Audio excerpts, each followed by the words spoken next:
በኢትዮጵያ በቅርቡ ተግባራዊ የተደረገው የፕላስቲክ ከረጢቶች ክልከላ የአካባቢ ጥበቃን ዓላማ ያደረገ ቢሆንም በግልጽነት ጉድለትና በአፈጻጸም ግራ መጋባት ምክንያት በማህበረሰቡና በነጋዴው ላይ ከፍተኛ ውዝግብ አስከትሏል።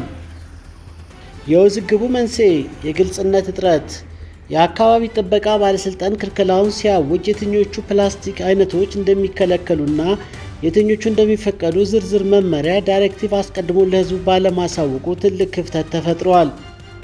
የመረጃ መዛባት ዜጎችን ግራ እንዲጋቡ አድርጓል።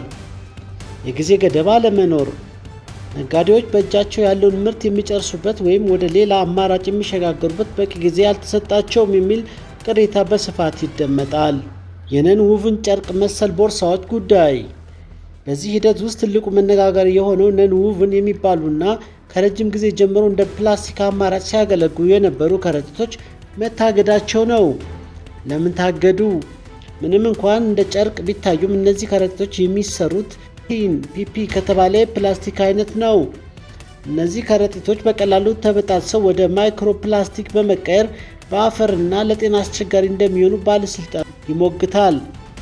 የህዝቡ ምሬት፣ ህዝቡ ፕላስቲክን ትቶ ወደ እነዚህ ከረጢቶች እንዲዞር ሲመከር ቆይቶ አሁን ደግሞ ይህም ፕላስቲክ ነው ተብሎ ሲከለከል ታዲያ ምን እንጠቀም የሚለው ጥያቄ ምላሽ አጥቷል።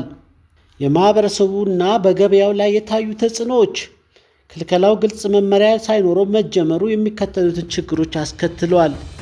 ዘርፍ የደረሰው ተጽዕኖ፣ ሸማቹ የገዛውን ዕቃ የሚይዝበት በማጣቱ ለእንግልት ተዳርጓል። የወረቀት ከረጢቶች ዋጋ መናርም ተጨማሪ ጫና ሆኗል። ነጋዴው በቢሊዮን የሚቆጠር የሀብት ክምችት ስቶክ በድንገት በመታገዱ ለኪሳራ ተዳርጓል። አምራቾች የፋብሪካ መዘጋትና የሰራተኞች መፈናቀል ስጋት ፈጥሯል። የባለሙያዎች እይታና መፍትሄዎች፣ ባለሙያዎች እንደሚሉት የአካባቢ ጥበቃ አስፈላጊ ቢሆንም አተገባበሩ ግን ሂደታዊ ወይም ግራጁዋል መሆን ነበረበት። አማራጭ ማቅረብ፣ የፕላስቲክ ከረጢቶች ከማገድ ጎን ለጎን የወረቀትና የጨርቅ ከረጢት አምራቾችን በታክስ እፎይታ ማበረታታትና ምርቱ በብዛት እንዲቀርብ ማድረግ ይገባ ነበር። ግልጽ መመሪያ፣ ባለስልጣኑ የሚከተሉትን ማይክሮን ወይም ውፍረት መጠንና የተፈቀዱትን በዝርዝር ለህዝቡ ይፋ ማድረግ አለበት። ዓላማው መልካም ቢሆንም አፈጻጸሙ ግን ካለ ምንም ቅድመ ዝግጅት የተደረገ በመሆኑ በገበያው ላይ መረጋጋት አጥፍቷል። መንግስት በጉዳዩ ላይ ግልጽ መመሪያ በማውጣትና ከአምራቾች ጋር በመወያየት መፍትሄ መስጠት ይኖርበታል። እስቲ አሁን ደግሞ የህጋዊ መመሪያው ግልጽነት ማጣት ዘሌጋል ጋፕ እንመልከት። በኢትዮጵያ ፕላስቲክ ቁጥር አዋጅ ፕላስቲክ ኮንትሮል ፕሮክላሜሽን የቆየ ቢሆንም አሁን ለተፈጠረው ግርግር ዋነኛ ምክንያት ስለ ውፍረት ማይክሮን የተቀመጠው መስፈርት ለተራው ህዝብና ለአስፈጻሚ አካል አለመብራራቱ ነው። መስፈርቱ አብዛኛውን ጊዜ 0.03 ሚሊ ሜትር 30 ማይክሮን በታች የሆኑ ፕላስቲኮች ናቸው ለአካባቢ በጣም አደገኛ ተብለው የሚታገዱት። ችግሩ የፕላስቲኩን ውፍረት የሚለኩበት መሳሪያ ሳይኖራቸው በአይን በማየት ብቻ ሁሉንም አይነት ከረጢቶች መከልከላቸው የህግ ትርጉም ስህተት ፈጥሯል። ለአምራቾችና የፋብሪካዎች ስጋት፣ በኢትዮጵያ ውስጥ በፕላስቲክና በነን ውቭን ከረጢት ምርት ላይ የተሰማሩ በመቶዎች የሚቆጠሩ ፋብሪካዎች አሉ። ክልከላው ያለ ቅድመ ማስጠንቀቂያ መምጣቱ የሚከተሉትን አደጋዎች ደቅኗል። የዕዳ ጫና፣ አብዛኞቹ ፋብሪካዎች ከባንክ በወሰዱት ብድር ማሽነሪዎችን እና የገዙት ጥሬ ዕቃ ሮ ማቴሪያል ሲያከማቹ ናቸው። ምርቱ ሲታገድ ብሩን መክፈል የማይችሉበት ደረጃ ላይ ይደርሳሉ። የሥራ አጥነት መዝገብ፣ በእነዚህ ፋብሪካዎች ውስጥ በቀጥታና በተዘዋዋሪ የሚተዳደሩ በብዙ ሺህ የሚቆጠሩ ዜጎች በተለይ ሴቶች የሥራ ዋስትናቸው አደጋ ላይ ወድቀዋል። የውጭ ምንዛሬ ማባከን፣ ፋብሪካዎቹ ጥሬ ዕቃውን ያስገቡት በውጭ ምንዛሬ በመሆኑ ምርቱ ሳይሸጥ እንዲወገድ ማድረግ የሀገርን ሀብት ማባከን እንደሆነ አምራቾች ይገምታሉ። ነን ውቭን ለምን የውዝግብ ማዕከል ሆነ? ይህ ከረጢት በኢትዮጵያ ገበያ ውስጥ የገባው እንደ አማራጭ ተቆጥሮ ነበር። ተቃርኖው ምንድነው? አሁን ግን ይህም ፕላስቲክ ነው ተብሎ ሲታገድ ከባለስልጣኑና ከህዝቡ መካከል ያለው የመተማመን መንፈስ እንዲላላ አድርጎታል። አማራጭ የት አለ? የወረቀት ከረጢቶች ለከባድ ዕቃ አይሆኑም። ከዚህም በላይ ዋጋቸው ውድ ነው። ታዲያ ዝቅተኛ ገቢ ያለው ማህበረሰብ ምን ይጠቀማል? የቆሻሻ አያያዝ ወይንስ ክልከላ? ችግሩ የፕላስቲኩ መኖር ነው ወይስ እኛ ፕላስቲክን መልሰን ጥቅም ላይ የመዋል ወይም ሪሳይክሊንግ ባህላችን ደካማ መሆኑ ነው። የቅድመ ዝግጅት ጊዜ እንደ ሩዋንዳ እና ኬንያ ያሉ ሀገራት ክልከላው ተግባራዊ ለማድረግ ከ6 ወር እስከ 1 ዓመት የዝግጅት ጊዜ ሰጥተው ነበር። በኢትዮጵያ ስለምን አልተደረገም? እስቲ አሁን ደግሞ ዓለም አቀፍ ተሞክሮዎችና ከኢትዮጵያ ጋር ያላቸውን ልዩነት እንመልከት። አንደኛ፣ የሩዋንዳ ተሞክሮ ፈርቀዳጇ ሀገር። ሩዋንዳ እንደ አውሮፓውያን አቆጣጠር በ2008 ፕላስቲክን በማገድ በአፍሪካ ቀዳሚ ናት። ለስኬቷ ዋና ምክንያቶች የረጅም ጊዜ ዝግጅት፣ ክልከላው ከመተግበሩ በፊት ለ1 ዓመት ያክል ሰፊ ግንዛቤ ማስጨበጫ ሥራ ተሰርተዋል። አማራጮችን ማቅረብ፣ መንግሥት የወረቀትና የጨርቅ ከረጢት አምራቾችን በግብር ማበረታቻ ደግፈዋል። ጥብቅ ቁጥጥር፣ በኤርፖርቶችና በድንበር ላይ ሳይቀር ፍተሻ በማድረግ ፕላስቲክ እንዳይገባ አድርገዋል። የኬንያ ተሞክሮ እንመለከታለን። በጣም ጥብቅ የሆነው ሕግ ኬንያ እንደ አውሮፓውያን አቆጣጠር በ2017 ተግባራዊ ስታደርግ ዓለምን ያስገረመ ጠንካራ ሕግ ይዛ ነበር።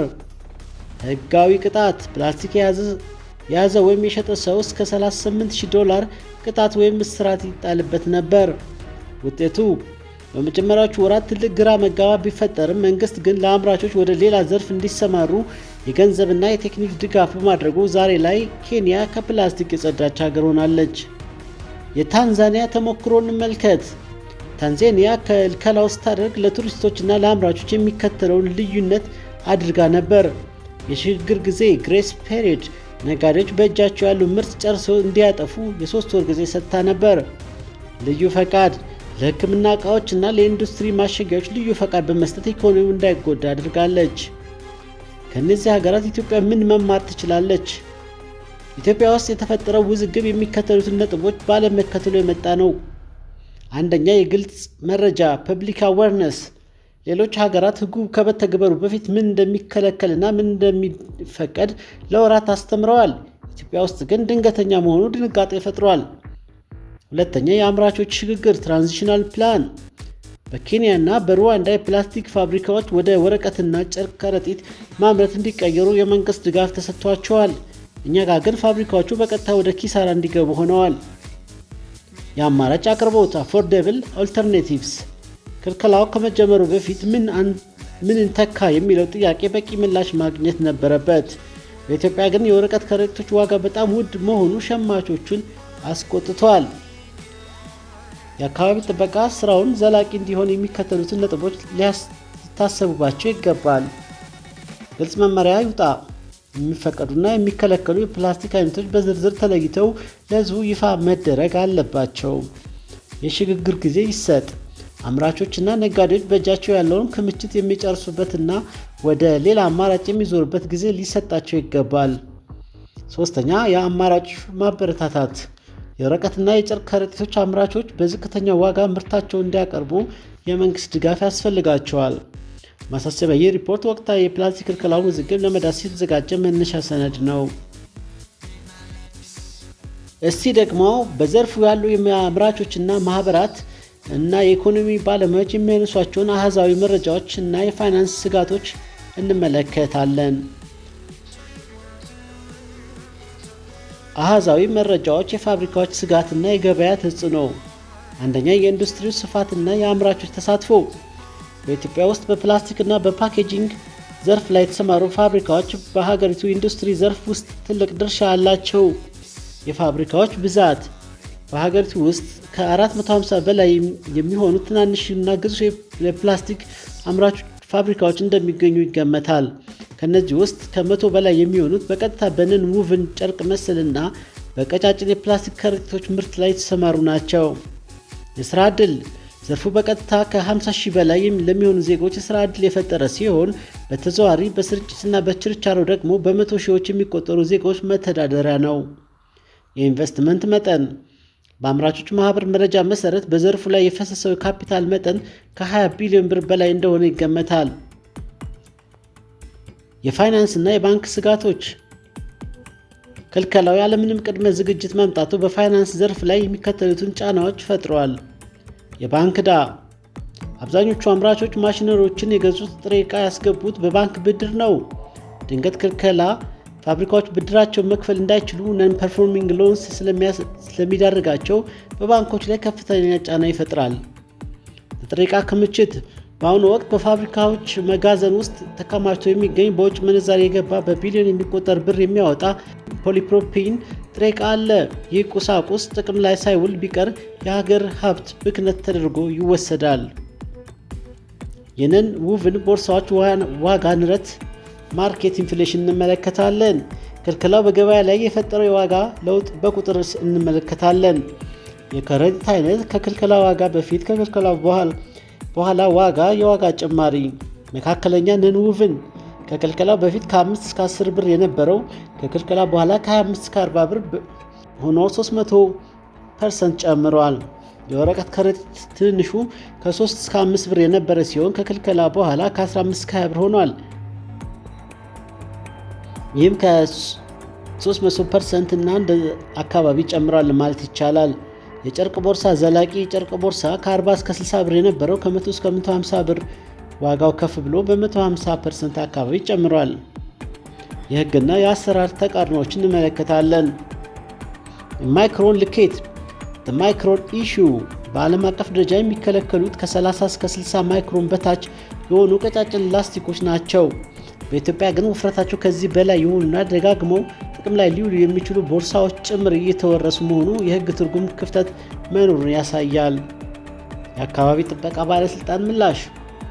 ባለስልጣኑ ነን ውቭን ፕላስቲክ መሆኑ አውቆ ህዝቡ ካላስተማረና ፋብሪካ ማሽነሪዎች እንዲቀየሩ ሪቱሊንግ በቂ ጊዜ ካልሰጠ ሂደቱ የአካባቢ ጥበቃን ሳይሆን የኢኮኖሚ ማሽቆልቆል ያስከትላል የሚል ስጋት አለ። ድምዳሜ የታለሙ መፍትሄዎችና እርምጃዎች።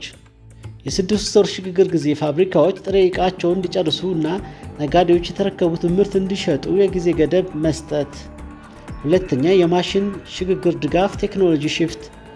የፕላስቲክ ማሽኖች ወደ ወረቀት ወይም ወደ ባዮዲግሬደብል በቀላሉ የሚበሰብስ ማምረቻ ለሚቀይሩ ፋብሪካዎች የቀረጥ ነፃ መብት መስጠት። የተመረጡ ፕላስቲኮችን መፍቀድ። ለምግብ ማሸጊያ፣ ለሕክምና ቁሳቁስ እና ለቆሻሻ ማጠራቀሚያ የሚሆኑ ፕላስቲኮችን በልዩ ሁኔታ መለየት።